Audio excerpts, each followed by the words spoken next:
बीच में बहुजन समाज पार्टी के उम्मीदवार जो शायद किसी परिचय के मोहताज नहीं है, उसको किशनगढ़ विधानसभा क्षेत्र का बच्चा अच्छी तरीके से जानता और पहचानता है। दीपचंद जी खैरिया साहब वोट की अपील करने आए। दीपचंद खैरिया जी बहुजन समाज पार्टी के उम्मीदवार हैं और उनका चुनाव चिन्ह हाथी का निशान।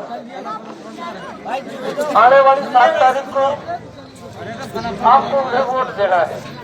उनके साथ पधारे किशनगढ़ पंचायत समिति के भूतपूर्व प्रधान भाई सतपाल गुर्जर जी,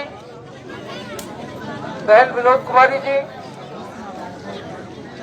इस विधानसभा की पूर्व घोषित की प्रजापत जी, सरपंच रतिराम जी, हमारे विधानसभा भाई हजारीलाल जी, इस बस्ती के और इस ग्राम पंचायत के मेरे बहुत अच्छे साथी एडवोकेट तैयब साहब, भाई इकबाल जी, बाकी सभी साथी मुझसे अच्छी तरीके से परिचित है। मौजूद हाजिरीन, बुजुर्गों और नौजवान साथी, चुनाव के वक्त में समय का अभाव रहता है, लेकिन आप लोगों का जो ये उत्साह है और आप लोगों को जो ये खुशी हो रही है, ऐसा पूरी विधानसभा क्षेत्र में कहीं भी इस तरीके का उत्साह, हालांकि जोश और खरोश बहुत है, लेकिन जिस तरीके से रात को आप लोग इंतजार कर रहे हैं, ये अपने आप में अभूतपूर्व है। सभी आप लोगों को इसका तहे दिल से शुक्रिया अदा करते हैं। इसके बाद पूरी रात के और कार्यक्रम रहेंगे, क्योंकि जिम्मेदार आदमी की चौखट पर जाकर के उसको मनाना, उसको समझाना चुनाव में बड़ा कठिन काम होता है। ये चुनाव जो हो रहा है, ये चुनाव पिछले 2 चुनाव की तरह का चुनाव नहीं है। ये चुनाव बिल्कुल अलग तरह का है। इस चुनाव की रूपरेखा बिल्कुल अलग तरीके की है। इस चुनाव को बहुत सोच समझकर, बड़ी सूझबूझ के साथ आपको अपने उम्मीदवार का चयन करना है। साथियों, में किसी जाति विशेष की बुराई नहीं करता, न ही ये मेरे जबान पे आती है, न ही ये मेरे दिल में आती है, न ही ये मेरे दिमाग में समाती है। हिंदुस्तान के जितने भी नागरिक हैं वो मेरे लिए और आप सबके लिए सम्मानीय है। लेकिन मैं एक बात जरूर कहता हूँ कि जब अधिकार की बात आती है तो फिर अधिकार तो अधिकार ही होता है। उसको लड़ने के लिए चाहे किसी भी तरीके की लड़ाई लड़नी पड़े, वो हमको लड़नी पड़ेगी।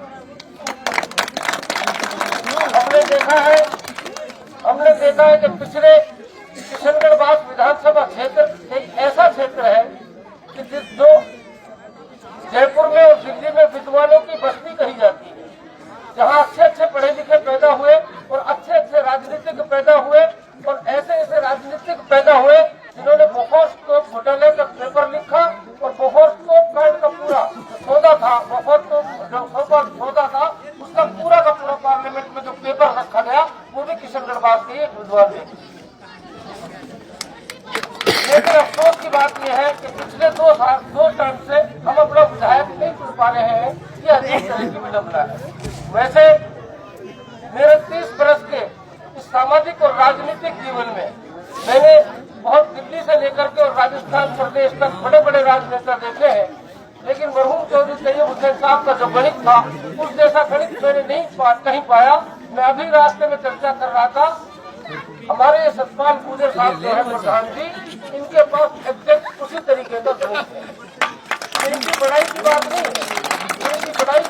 है, क्योंकि अच्छा बोलना, अच्छा लिखना, अच्छा कहना, अच्छा पहनना, ये शौक हमारे हो सकते हैं, लेकिन एक कोने का, गली का, मोहल्ले का जमा घटा, अंगणित और अलजबरा ये मुझे भी नहीं आता। हम तो पहले उत्साह साथ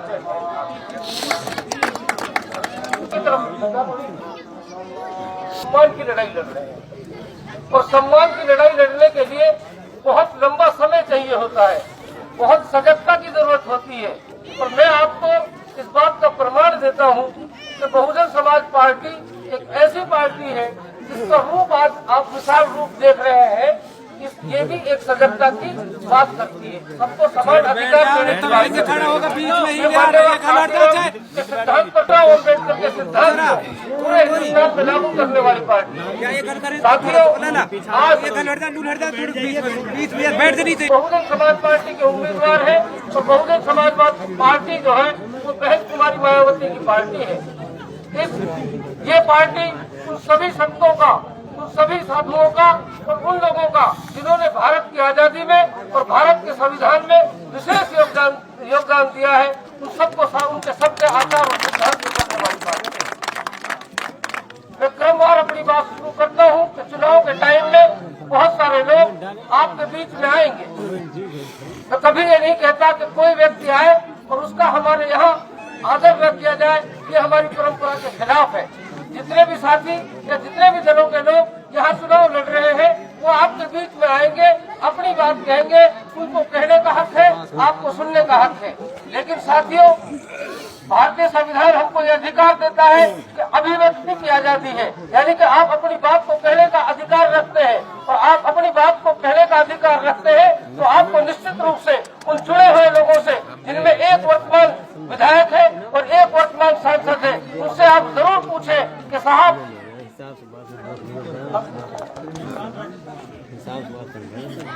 वर्तमान सांसद महोदय यहाँ से कांग्रेस पार्टी से चुनाव लड़ रहे हैं, उनका पहले मन था कि वो बहरौड़ से चुनाव लड़े जी। पार्टी ने चाहा कि उनको बहरौड़ से चुनाव लड़ाया जाए, लेकिन बहरौड़ का झटका उनकी कार्यशैली वहाँ के लोगों के मिजाज के खिलाफ तय हो गई थी, इसलिए वो हॉस्पिटल में भर्ती हो गए जी। इसके बाद उनको लगा कि मुझे मुंडावर से चुनाव लड़ना चाहिए। वो मुंडावर आए और उनका विरोध वहाँ भी था, वहाँ के लोगों ने उनके पुतले फूके, अखबारों में आप लोगों ने देखा, वहाँ से भी निराश हो गए। इसके बाद उनको लगा कि किशनगढ़ विधानसभा क्षेत्र तो एक ऐसा क्षेत्र है जहाँ इतनी आबादी में कांग्रेस का वोट बैठा है। उन्होंने हिसाब किताब लगाया और साथ साथ ये भी हिसाब लगाया कि किशनगढ़ बाग में कोई योग्य व्यक्ति नहीं रहता, वहाँ पहले भी तिजारे का विधायक 10 साल से चुना जा रहा है। वो विधायक, हमें अफसोस होता है कि उस व्यक्ति को हमने चुना जो अपने जीवन काल में 5000 वोट से कभी आगे बढ़ा ही नहीं, उसको आपने 10 साल के अंदर करवाया। सांसद महोदय ने उन्हीं लोगों का गला काटा जिन लोगों ने उनको मजबूती के साथ, भारी बहुमत के साथ लोकसभा के चुनाव में विजयी बनाया था। और आप लोगों की वोट के ताकत पर वो व्यक्ति इतनी ज्यादा बहुमत से वोट जीत कर गया कि आपकी वोट की ताकत ने दिल्ली की हुकूमत को हिला दिया। हिलाया था कि नहीं हिलाया था? मैं आपसे कहना चाहता हूँ कि जब वो आपके बीच में आए, मुझसे एक सवाल अवश्य रूप से पूछना कि सांसद महोदय, हमने आपको सांसद बनाया, हमने आपको सिर आंखों पर बिठाया, हमने आपको बहुत सारी वोटें दी, लेकिन आपने हमें क्या दिया? 9 महीने से उनके खाते में जो करोड़ों रुपए सरकारी कोष जो होता है, एक भी फूटी कौड़ी किशनगढ़ बाग विधानसभा क्षेत्र में उन्होंने नहीं दे पाए। अपने सांसद निधि कोटे से हमें एक पैसा नहीं दे पाए, तो आगे हमें ऐसे व्यक्ति से कोई उम्मीद नहीं है कि वो हमारी भावनाओं के अनुरूप खड़ा उतरेगा। मैं दूसरी बात कहना चाहता हूँ कि भारतीय जनता पार्टी के आदमी यहाँ चुनाव लड़ने आएंगे, उनके पास सिर्फ एक ही नारा होता है कि आदमी को आदमी से अलग कर दो, पार्टी को पार्टी से अलग कर दो, जाति को जाति से अलग कर दो, धर्म को धर्म से अलग कर दो। लेकिन साथियों, आज आप सब समाज के लोग यहाँ बैठे हैं, अब हिंदुस्तान में कोई गुंजाइश नहीं है कि आपकी ये छोटी बातें अब आम आदमी के दिल पर असर नहीं कर सकती। भारत भाईचारे का देश है, यहाँ हम सब भाईचारे से रहते हैं। 36 बिरादरी के लोग यहाँ बैठे हैं। आज भी गाँव के लोग आपस में एक दूसरे का उतना ही सम्मान करते हैं जितना सदियों सदियों से करते आए। एक बार कांच की हांडी चढ़ गई, एक बार झूठ के चक्कर में हम आ गए, लेकिन आज हिंदुस्तान का आवाम इस बात को समझ चुका है कि हमें लड़ाई लड़नी है तो अपने रोजगार की लड़ाई लड़नी है। अगर हमें लड़ाई लड़नी है तो अपने स्वाभिमान की लड़ाई लड़नी है। मंदिर और मस्जिद की लड़ाई से हिंदुस्तान का आवाम अब 200 दूर चला गया है। आप हिंदुस्तान में मंदिर मस्जिद की बात करते रहिए और लोगों को धोखा देते रहिए। जब विधायक महोदय यहाँ आए तो उनसे आप पूछना, उनसे आप एक सवाल अवश्य करना कि विधायक महोदय, आपसे हम एक सवाल करते हैं। ये बात सही है कि आप पिछले 10 साल से आप हमारे यहाँ विधायक चुने गए हैं, हमारी गलतियों की वजह से आपको मौका मिला है, लेकिन आपका जो 10 साल का जो रिकॉर्ड है वो सारा का सारा सीधा बोलता है कि आपने हमारे क्षेत्र के लिए क्या किया। ये जो सारा सड़क और ये विकास की बात जो करते हैं,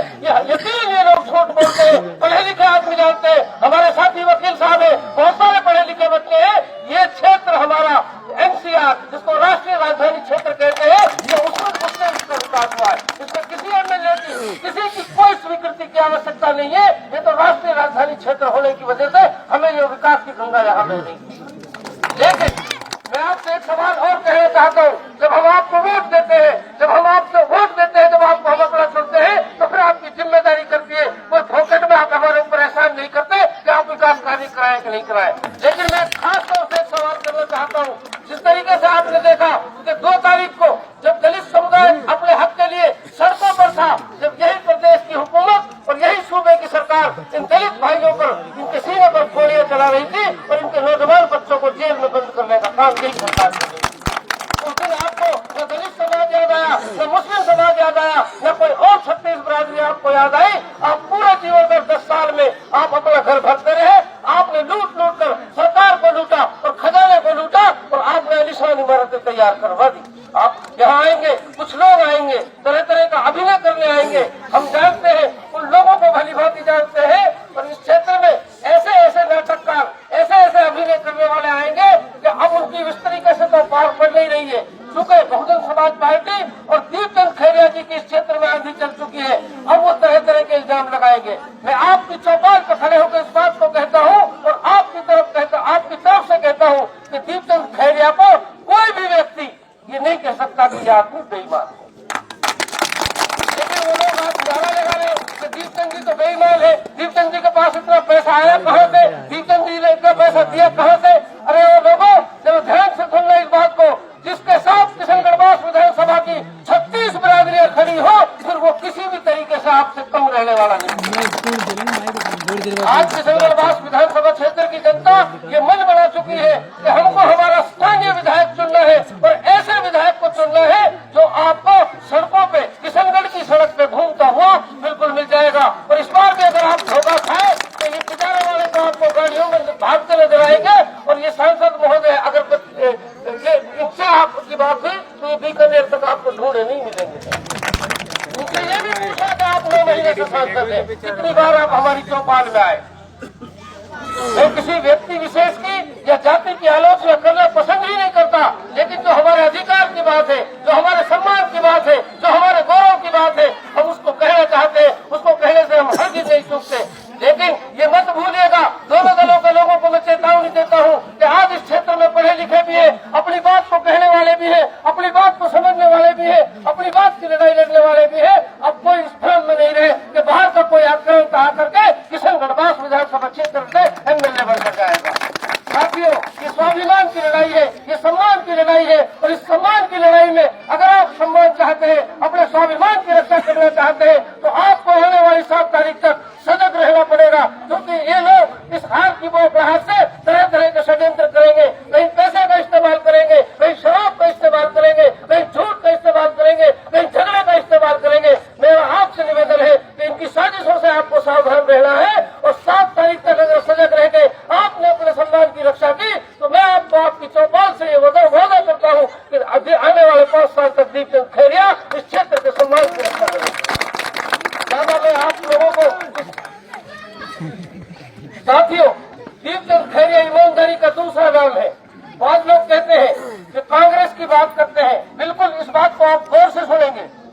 उन लोगों को ये हिसाब किताब लगता है कि मेवात का मुसलमान कांग्रेस के नाम पे कराता है।